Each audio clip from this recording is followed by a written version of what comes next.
Good day, beautiful people, and welcome back to Life Treasures and Golden Moments. This is Natalie Silva.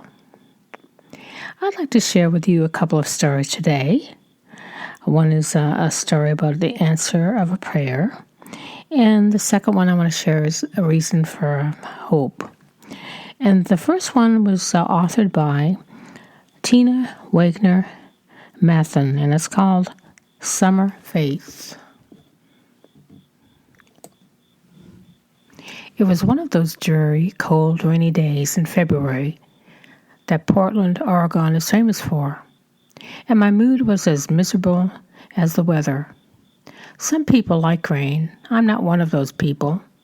I had already gotten drenched once that day, taking my 3-year-old daughter, Summer, to her Christian preschool, so the last thing I wanted to do was to go out in it again. But it was 2 o'clock and she needed to be picked up by 2:30. The traffic was terrible. When I finally pulled into the school parking lot, it was 2:45. I knew Summer's teacher was not going to be happy. I parked the car, pulled my coat collar tight, and buttoned it, and then reached for my umbrella, which wasn't under the front seat where it should have been. Someone, it couldn't have been me, of course, had left it in the garage that morning. I muttered a couple of words that likely made my guardian angel cringe, and hurried through the lake forming on the concrete. Inside, Teacher Jennifer lifted an eyebrow at me, obviously annoyed with my tardiness, and pointed down the hallway. Summer was bent over a table working to finish a painting. "Hi, Mommy," she chirped. "Come on, honey," I called. "We're late. Teacher Jennifer wants to go home." She held up her artwork. "Look, I drawn it for you." I took the paper and squinted impatiently at it. Good. I nodded and handed her coat to her, and she put the picture down and folded her arms. She wasn't going anywhere until I apologized, and it better be believable. "It's wonderful," I gushed. "Best one you ever did." She finally nodded and obediently held out her arms for her jacket. Outside, the rain was now freezing, nearly sideways sheet blowing in the wind. Both of us were soaked by the time we got to the car. "It's a wainin'," Summer observed from her car seat behind me. "No kidding," I said, drying my dripping hair with a handful of Kleenex before starting the car. I was just pulling out when Summer yelled, Wait, we gotta go back." I slammed on the brakes and turned around. "What are you talking about? Go back outside? Why?" "My Care Bear mitten," she cried, waving a lonely right-hand Care Bear mitten at me. "My mitten's gone. I must left it at school." "Oh, for heavens! Wait a minute," I muttered, backing the car to the curb. Parking, I turned around to lean over the seat and undo her seatbelt. "Okay, look into your pockets." "I did," she wailed. "It's not there." She turned both pockets inside out to demonstrate they're mittenless to me. "Get up," I sighed. "Maybe you're sitting on it." She climbed out. "No mitten." We checked around and under the seat and under the floorboards. No mitten. "See?" Summer cried. "We have to go back." "No, maybe it's outside next to the curb." I opened the door and stuck my head out. Niagara Falls poured over what was left of my hairstyle. No mitten. "That's it," I pronounced with finality. "You have 3 pairs of mittens at home, for crying out loud. Now get back in your seat so I can buckle you in." "I want my bestest care mitten." "Well, I want a week in Jamaica."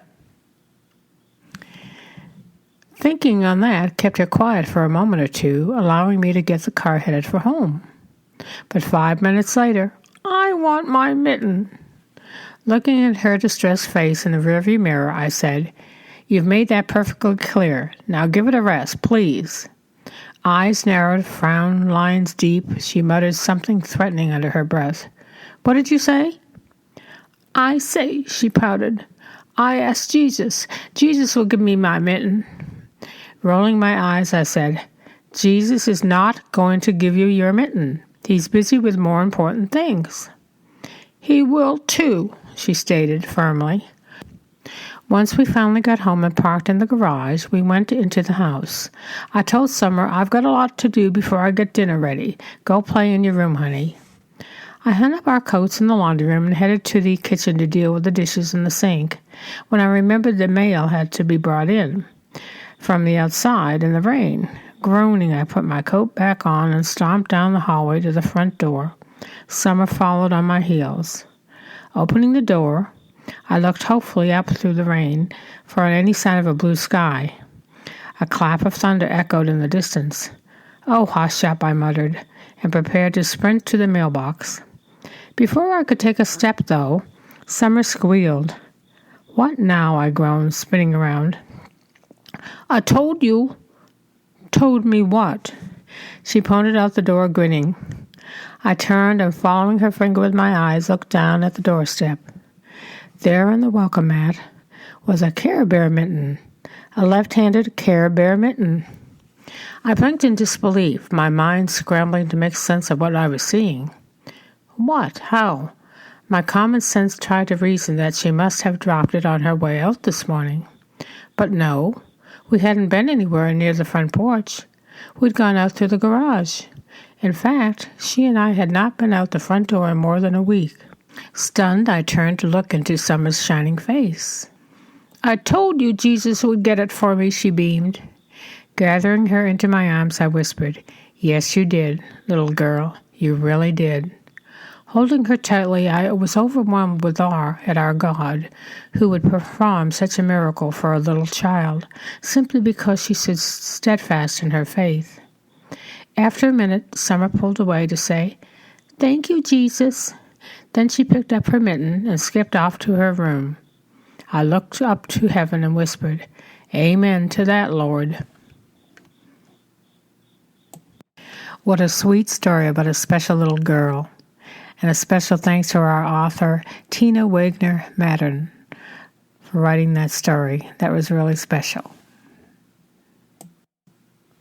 This next story that I would like to share is called A Pound of Hope, authored by Janice Asian LaRosa.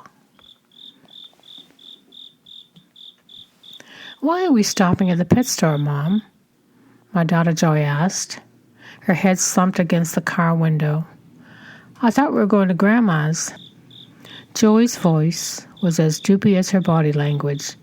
It was, I knew, as hard for her to imagine a world without my mom being in it as it was for me. She wanted to wear her grandmother's earrings to the funeral, and I let her. We were going over to my mom's to put the earrings back so everything would be together when we went through my mom's belongings as a family. "Come in with me," I said. Snoopy, Eliza, and Coco needed dog food. Besides, seeing some puppies might make us feel better. Not that I believed it. Crazy as I was about animals, there wasn't a puppy alive that had a chance of making me feel better. Only Mom's comfort would do that. And she was gone. Joy dragged herself out of the car and came with me into the store. Two girls chatted behind the counter. "It's so sad about Spooky," one said. "It just breaks your heart, doesn't it?" "Who's Spooky?" I asked, putting my cans of dog food on the counter. "His name's not really Spooky," the other girl chimed in. "We just call him that because he's always looking so afraid." Mom had been afraid at times during her illness. There was nothing I could do to comfort her. "Can I see him?" I asked. The words surprising me. Just for a second, Joy shot me a look. "What are you up to, Mom?" One of the girls disappeared into the back. In a flash, he was back, with the tiniest dog I'd ever seen. His head lay slack, his eyes closed, and his chest rose and fell as if each breath was going to be his last. The girls gently passed the pup to me. Joy stroked it with her fingers. The front door jingled, and the proprietor walked in. "What is that animal doing out here?" she said to the girls.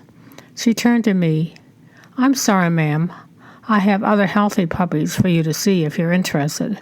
I don't think this one will last the week."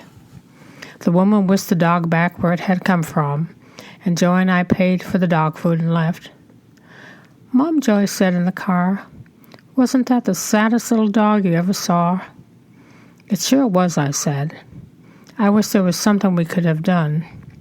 Just like I wish there had been something I could have done for Mom. But it had been hopeless." We went upstairs to put the earrings away. "It sure feels quiet here without Grandma," Joy said. I opened the jewelry box and put the earrings back. There, tucked away, I spotted an envelope. On the front of the envelope were words written in Mom's script. "From Janice." I opened it. Inside was a crisp $100 bill. I knew instantly where it had come from. A few years ago, I'd found myself with an extra $100. Mom was having health problems at the time, so I decided to give it to her to cheer her up. "Do something special with it," I had told her. "Something that will make you feel good." Now here it was, that money in my hand again, still waiting to make someone feel good. Mom hadn't spent it. $100. Joy read my mind. "Let's go back to the pet store," she said, a big grin on her face. The first grin I'd seen in days. It was nuts. We had 3 dogs at home, and more heartache than we knew what to do with. But looking at that money, it was almost like Mom was telling me to. "He's really sick," the pet store owner said. "I honestly don't know if you two should be doing this." "We'll see," Joey said confidently. I nodded to the woman. The woman turned to the girls. "Go get the pup," she said. They squealed as delighted as Joey and I were. "Spooky just doesn't sound right to me," I said to Joy at home as we cradled our new purchase in a towel warm from the dryer. "Let's call him Franco." Franco was still wrapped in the towel when my husband Bob came home from work. "What's that?" he asked. "A puppy," I said. "Looks more like a mouse to me," he said, peeling back the towel. "A sick mouse." "I'm sorry, Bob," I said. "I know it's the last thing we need right now, but Joey and I couldn't resist." I was waiting for Bob to ask how much he cost when the phone rang. It was the lady from the pet store. "I've been thinking about Spooky," she said. "Thank you for buying him, for giving him a chance. I'm having my vet give you a year of medical treatment for free." The next morning, Joey and I brought Franco to the vet. The x-rays showed one collapsed lung and pneumonia in the other. He said, "I'll give you some medicine, but there's not much hope." Franco had yet to lift his head or even stand. He wouldn't even eat baby food from my finger. His eyes stayed shut most of the time, but when they were open, I saw a flicker of hope in them, of determination. I wasn't going to let that flicker go. I took Franco to the vet every few days. None of the antibiotics seemed to do much good, but the glucose shots kept him from fading away. After 10 days, the vet told me what I'd been fearing. "I'm sorry. There's nothing else I can do for him. He's just not rallying. He won't eat, and that's a bad sign. You did what you could, but I think you should take him home and make him as comfortable as you can. He's probably not going to make it through the night." I walked out of the vet's office, got into my car, and I started to cry. All the loss, all the pain of Mom's passing seemed to flood in on me as I stared down at this hopelessly small, hopelessly sick creature curled up in my lap. I did as the doctor suggested. I took Franco's favorite wash rag, warmed it in the dryer, wrapped him in it, and curled up on the couch with him. "What did the vet say, Mom?" Joy asked when she got home from school. "Franco's not doing so good," I said. "But we're not giving up on him." I wasn't going to stop believing in that little dog, no matter what. "Lord," I said, "if I give up on Franco, I'm giving up on hope. Please, you've got to do something." The rest of my prayer was lost in my tears. God had been good to me through so many struggles in my life. I had to believe he'd stay with me now. I felt Franco's breathing against my chest, each breath a pulse of hope. I picked up a jar of baby food, opened it, dipped my finger in, and held it under Franco's tiny black nose. He raised his head, sniffed, sniffed at it again. Then, for the first time ever, his tongue peeked out. "Franco," I gasped, "you're eating." I slept with Franco on the couch that night. The next morning he ate some more. That afternoon he took a few steps toward Joy, and another first. He wagged his tail. From then on, each day brought a few more steps. Joy came with me on our next visit to the vet. The vet shook his head in disbelief. "He's tipping the scale at 1 pound. I think this dog is going to make it." Yes, he was, and so was I. The pain of Mum's passing would never go away completely, but I knew a measure of comfort that had been given the will of God, a God who loves all his creatures, a God of hope. Mum's final gift to me, the little dog in my arms, had been a testament to that. Again, our thanks to our second author of the day, Janice Asian LaRosa, for her story, A Pound of Hope, giving us all something to think about and to hold on to our hope in times of need. Before I close today, I want to share one more story with you. It's gives you something to laugh about, because laughter is the best medicine. A merry heart doeth good like medicine, as they say. It's kind of a feel-good story, and it's called No Good Deed, and the author is Linda Bittel.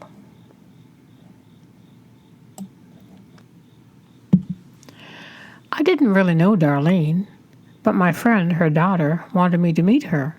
She thought we would like each other. That's how I came to knock on her door at the edge of town one spring afternoon. She looked a little harried as she answered the door. "Would you help me do something before we sit down?" she asked. "I need to return a chicken to the neighbor." I thought that made a good first impression and agreed to go with her. The chicken in question was still fuzzy with down underneath the sparsely feathered wings.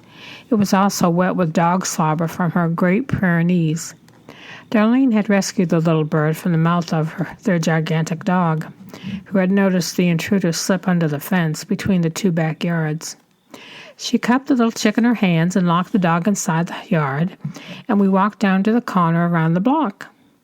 Unlike many western Washington spring days, the sun was shining and the birds were singing in the tall Douglas firs. How nice, I thought. We'll do a good deed together, and then go sit by her koi pond and get to know one another over a glass of iced tea. The neighbor lived in a nicer trailer set back off the road and accessed by a longish driveway. I don't think Darlene noticed the steel gray pit bull that came out of the doghouse by the mailbox. The dog stood silently as we walked by. I nodded to him as we passed and got a slight wag of the tail in reply. Apparently, two gray-haired women, one carrying a resident chicken, didn't require so much as a warning bark. The dog only watched us walk up the steps to the door and then lay down in the shade to keep us under surveillance in case he misjudged our intentions. Darlene knocked and then waited patiently while the neighbor, an older Korean man, looked us over from a front-facing window. When he opened the door, Darlene gave him her biggest smile and held the chicken up to him. "I'm returning your chicken," she said. The man did not reply. He didn't smile either. Thinking that he didn't understand, she gave further explanation. "Well, it got into my backyard, and I'm sorry that my dog got to it first, but I think it will be all right. It's just a little wet." At first, the man didn't respond.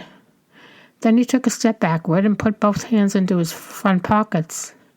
And I realized long before Darlene did that he was not going to take that chicken back. Ever. "It's your chicken," she said. She smiled again and pushed it toward him. He sighed.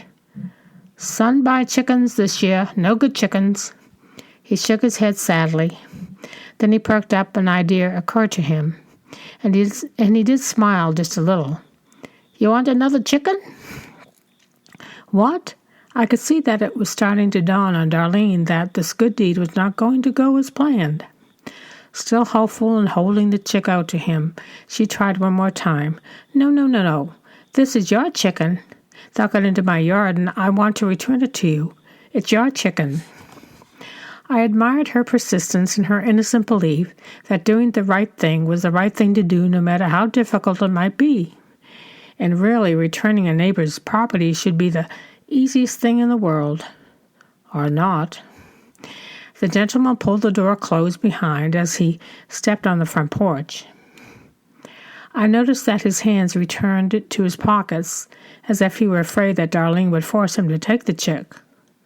"Follow me," he said. We did. I thought I saw the pit bull smile. We followed him around the house to the pen where the rest of the no-good chickens lived. "Which one you want?" he asked as he stepped over the short fence. Darlene and I looked at each other. She shrugged. "You choose," I said to the man, and he did. The chick he handed me was identical to the one that Darlene still held, except that it wasn't sticky from dog drool. We thanked him and headed back toward the street. The pit bull thumped his tail on the ground as a goodbye. He didn't seem to care the two of the resident chickens were being carried off by a pair of gray-haired women. I couldn't help myself. I started to laugh. By the time we got back to her house, she already pulled a cell phone from her pocket and called my friend to request that she stop and get chicken feed on the way home. Listening to her side of that conversation had me nearly in tears as she explained how we had attempted to return one chicken to its rightful owner but came home with two instead. After the chicks had been safely installed in a large dog crate with water and bedding, we sat by her koi pond to enjoy a bottle of wine. I asked my new best friend if she had any neighbors who owned ponies. I'd always wanted a pony, and if one slept into her backyard, well, I'd be delighted to come over and come by and help her return it. Oh my, no good deed goes unpunished. Thank you so much to Linda Biddle for her cute story today. I hope you all do well the rest of the season here, the rest of the month, the rest of the week, and take care and stay well and be careful out there. This is Natalie Silver with Life Treasures and Golden Moments. Take care. Until next time, may God bless.